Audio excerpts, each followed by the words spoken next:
it's Sam making this quick video about the upcoming full moon that we have on May 3rd.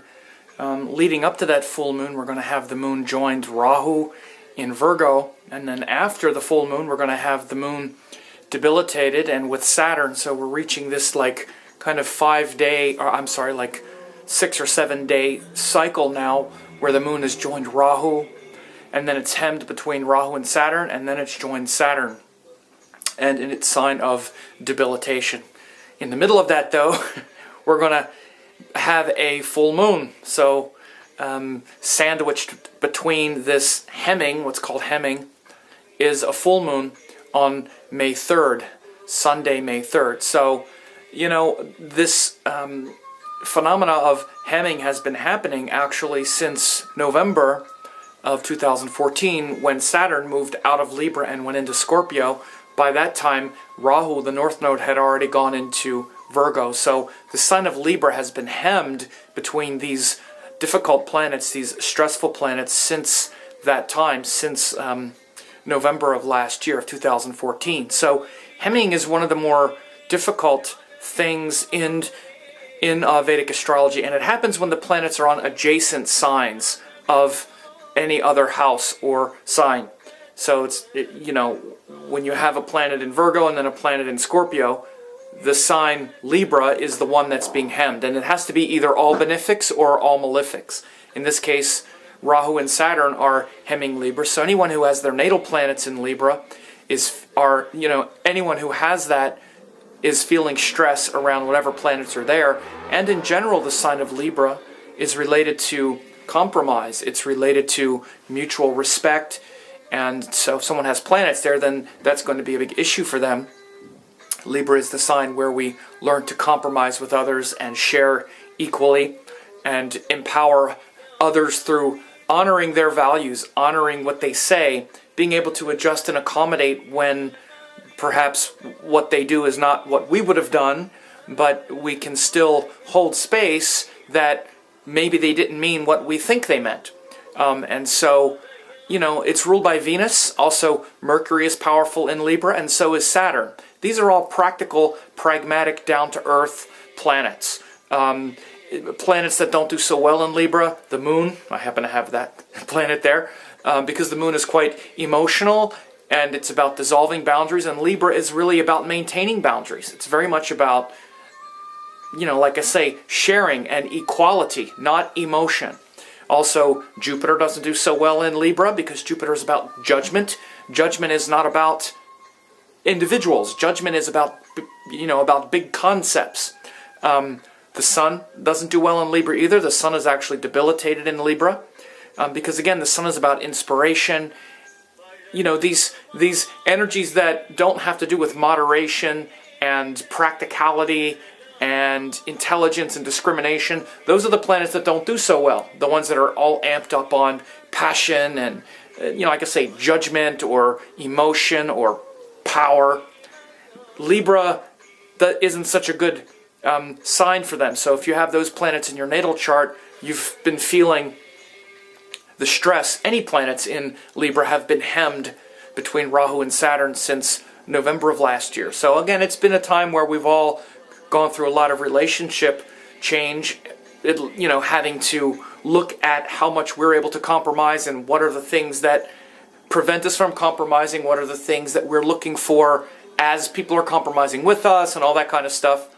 And the hemming happens because, for instance, Rahu is on one side, which means, like, for instance, as the moon goes through Virgo, it's getting tweaked by the imagined fears of Rahu, okay? On those 2.5 days, Rahu kind of accelerates our fears into this sort of imaginary realm. And then it kind of takes that residue with it as it goes into Libra. And again, Saturn is in the sign after it. Saturn was just in Libra for 2.5 years. And so there's still a kind of residue effect of Saturn having been in Libra for a couple years. So again, there's that kind of area of life that's been affected by the stressful planet, which shows the hemming. And then after it goes through Libra, then it goes into Scorpio where Saturn actually is. So this is why hemming works the way it does. And, it can tend to strengthen something, but it strengthens it through that intensity. And also hemming in the positive also works. We've actually had the sign of Gemini hemmed between Venus and Jupiter for the last couple weeks, because once Venus moved into Taurus, then we have Venus in Taurus, Jupiter in Cancer, and Gemini has been hemmed between those benefic planets. And actually Mercury has now joined as well. Mercury has now gone into Taurus as well, as I record this on, around the end of April. So this is all leading up to the full moon on May 3rd, and this full moon will be in Libra in this environment of hemming. The lunation cycles have been intense lately because we just had eclipses, and they happen on the lunation cycle. So the last full moon was a lunar eclipse. So again, big things happened on that lunar eclipse. There's been a lot of changes, emotional changes and breaks. Eclipses definitely tend to polarize things like relationships because they actually bring out a polarity. The nodal axis is a polarity. So the lunations, which are the new and full moons, also tend to bring those kind of interpersonal connections to the forefront. And again, that's just in a general sense. Any important planets in someone's natal chart are going to be even more dramatized. So, like I say, I actually have my moon in Libra, so it affects me that way. People who have other planets in Libra or in that axis will really feel the full moon a lot more. But again, this full moon in Libra is to harmonize the Aries cycle, because the lunation cycle starts with the new moon, which is when sun and moon come together.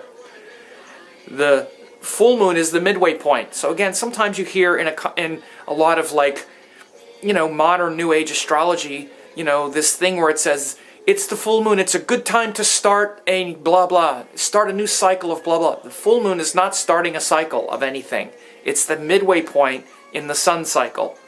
This is shown over and over again. It's like when sperm and egg come together and they create life. That's the new moon. The full moon is the halfway point in the cycle, like the middle of our life. You can look at each lunar cycle as like an entire lifetime. So the full moon is like the midway point. It's like the midlife, sort of crisis or midlife point where you've lived and you think, okay, I got it all figured out. And it's kind of intense. And then from there, the cycle starts to wane again, and we have to kind of let go of a lot of our preconceptions about what's going on. So the full moon is actually the midway point of the sun cycle, and in this case it's the Aries sun cycle. And so that Aries sun cycle that happened a couple weeks ago initiated that quality of fire, of passion, of a new beginning, of new starts. And if you remember, that new moon had exalted sun, Mars was there, Mercury was also there. So we've seen in the last couple of weeks since that new moon happened, we've seen volcanoes, earthquakes in Nepal. There's been a lot of domestic violence in the United States because Mars was there, and it's in Aries, so it's been a very combustible time these last couple of weeks. So as we move toward this full moon, we may see some more excitable, emotions as people are trying to get mutual respect. And in particular, look at the recent riots like in Baltimore and notice this theme of a new moon in Aries, which is like a flashpoint. A new moon joined Mars in Aries, Mars and Mercury, which is about communication. Notice that, and then notice how we're trying to get some respect for being appreciated and for being respected for what we want to communicate. So these are big themes in this full moon as well. And so this full moon is happening in the Nakshatra of Swati. Swati is related to the Vedic god Hanuman, the monkey god. And this monkey god, the monkey is a symbol, or I should say the king of the monkeys. It's really a symbol of the mind and the prana in the mind.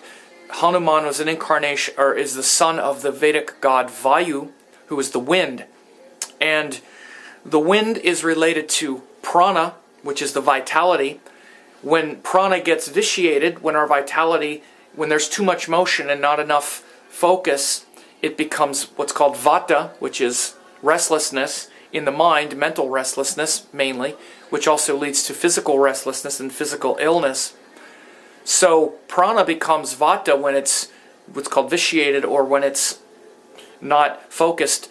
And Hanuman is the symbol of the monkey mind coming into full power, because he was the general of the army of monkeys, which is analogous to taking the monkeys in your mind and bringing them together and forming one big powerful monkey. I mean, imagine if all those monkeys running around took all their energy and made one big powerful monkey out of it, right?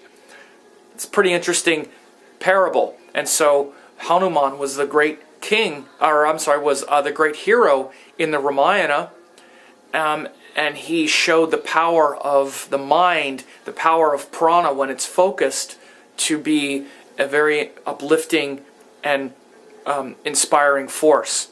So this is the power that's in your body and in your mind. And so, things like the Hanuman Chalisa and devotion to Hanuman can be very important this weekend. This full moon is on May 3rd, which is Sunday, but we'll definitely be feeling it the next couple of days, especially as the moon goes over the North Node and then goes into Libra, and then on Sunday when we have the full moon, it'll be, it will culminate there. So, very powerful time. And if you want to know how this affects your sign, you can also find that out. It's going to be important for everyone, because these lunation cycles are what really govern all of us. If you want to know how it's going to impact your sign, you can find that out for 1 penny. You can become a member at my member site, where I give a detailed forecast for each of the 12 astrology signs and how this full moon will affect you. 1 penny, and you also get daily forecast. Every day I do a forecast that breaks down what's called the Panchanga, which has to do with the ruler of the day, the Nakshatra, the Rashi, the aspects, and the Tithi. These important aspects of every day. So you can also get that for 2 weeks and see if you like it. A lot of people are members. They've been members for years. So check that out as well. But either way, I hope things are going well and that your personal connections are intact and that things are going okay for you. So leave me some suggestions and some comments, and take care.